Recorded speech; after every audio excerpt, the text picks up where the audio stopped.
इसको नहीं कहते कि हमारे घर में कोई विपत्ति आ गई, धन की कमी हो गई तो विपत्ति आ गई, कोई बीमार पड़ गया तो विपत्ति आ गई।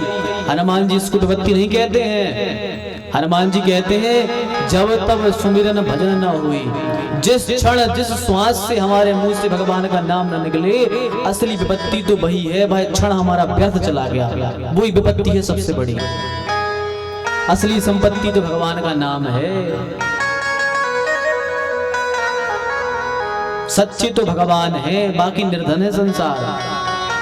साचो एक राधा रावण, झूठो है संसार। केवल भगवान ही सच्चे हैं, बाकी सब झूठा है, सब विपत्ति ही है। भगवान ने कुंती माता को भक्ति का वरदान दिया और ठाकुर जी अब वहां से सीधे द्वारका को चले गए। द्वारका चले गए ठाकुर जी। द्वारका से भगवान ने अपनी लीलावा का जो था सब भगवान ने पूर्ण किया और भगवान अपने गोलोक वास में चले गए। गोलोक जाकर के अर्जुन छोड़ने गए थे भगवान को, अर्जुन लौट करके आए हैं।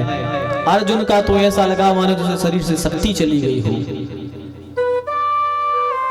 अर्जुन वही थे, अर्जुन गोप ग्वालों को लेकर के आ रहे थे, वही हाथ में गांडीव था, वही बाण लिए थे, पर रास्ते में कोल भीलों ने डंडे दिखा करके अर्जुन को हरा दिया और गोपियों को लेकर के भाग गए। अब सोचो आप, वही अर्जुन जो अपने बाणों से इंद्र का हाथी ऐरावत उतार लेते थे अपने बाणों के रास्ते से। सोचो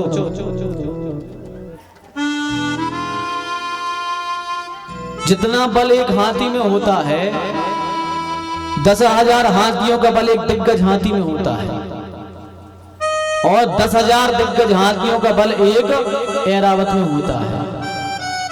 सोचो अर्जुन उसको भी अपने बाणों से इंद्र स्वर्ग से नीचे उतार लेते थे। वही अर्जुन, वही बाण थे, वही धनुष था, पर डंडे दिखा करके कोल भील गोपियों को ले गए। ये क्या है, इसे क्या कहोगे आप? यह समय है, समय। जब व्यक्ति का समय बुरा आता है तो ऐसा ही होता है। इसलिए यदि भगवान ने समय अच्छा दिया हो तो समय का सदुपयोग कर लो, घमंड मत करो। अच्छा यदि समय आया है तो, क्योंकि बाजी को पलटते हुए समय नहीं लगता। आपने देखा होगा सेल्फ पर छिपकली चींटियां खाती है, सेल्फ पर छिपकली चींटियां खाती, और एक समय ऐसा आता है कि चींटियां मिलकर छिपकली खा जाती हैं। अब बताओ बड़ा किसको कहोगे आप, छिपकली को या चींटियों को?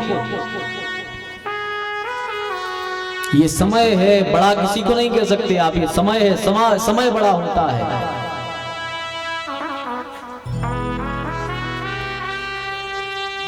मनुष्य बली नहीं होत है, समय होत बलवान, और भीलन लूटी गोपियां बेई अर्जुन बेई बाण। समय है, आज हमारे पास समय अच्छा है तो उस समय में भगवान का भजन करके उस समय को अच्छा बना लें।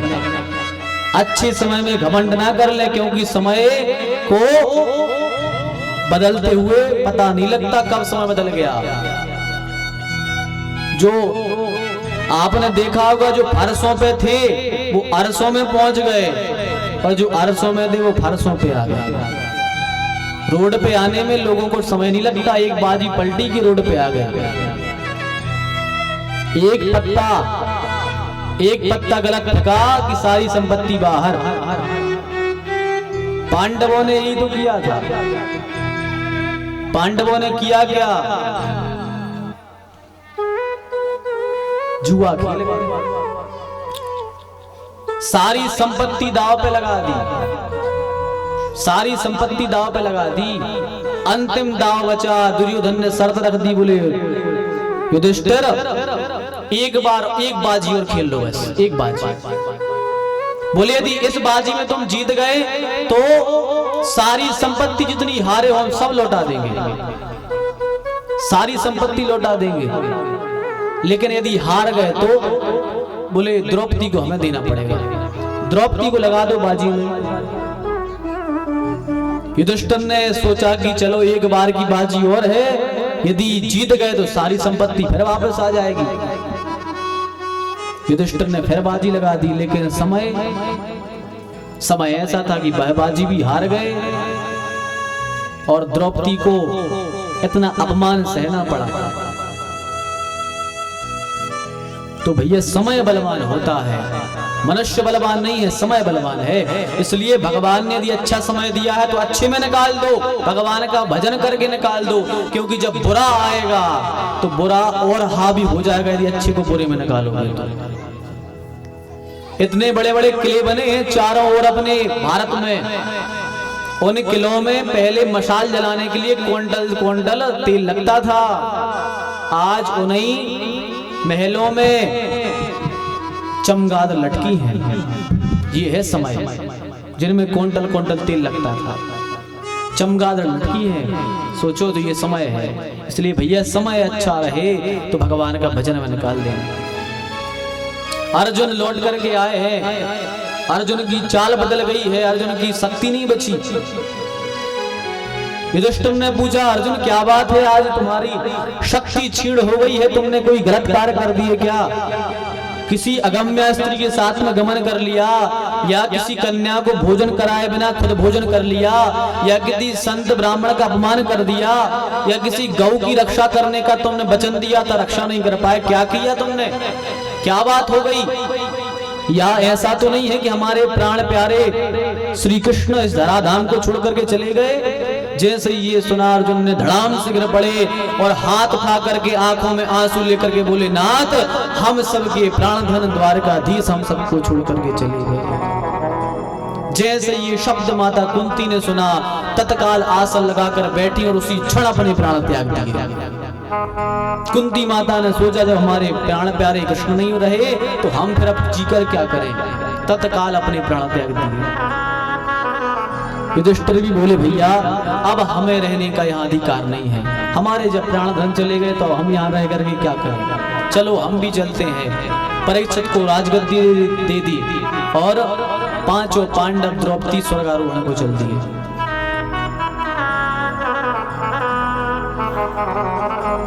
स्वर्गारोहण को चल दिए, एक एक करके पांचों ने अपने शरीर को वहीं छोड़ दिया।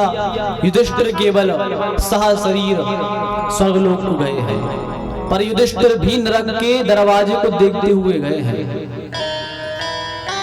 युधिष्ठिर भी इतने बड़े धर्मात्मा थे, पर वो भी नरक के दरवाजे को देखते हुए गए हैं स्वर्गलोक। तो भैया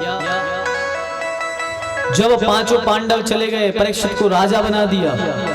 अब परीक्षित ने सोचा कि चलो हमारा कर्तव्य है प्रजा का पालन करना, चलो देख करके तो आए प्रजा है कैसी, सुखी तो है प्रजा हमारी कि नहीं है। तो वो परीक्षित बताए क्या करते थे? परीक्षित इतने अच्छे राजा थे कि भेष बदल बदल करके अपनी प्रजा में जाते थे। कब झाड़ू लगाने वाले बन के चले जाएं, कब सब्जी बेचने वाले बन के चले जाएं, प्रजा के बीच में जाते थे और देखते थे कि हमारी प्रजा कैसे रहती है। असली राजा वही होता है जो प्रजा के बीच में आकर देखता है कि प्रजा हमारी दुखी तो नहीं है।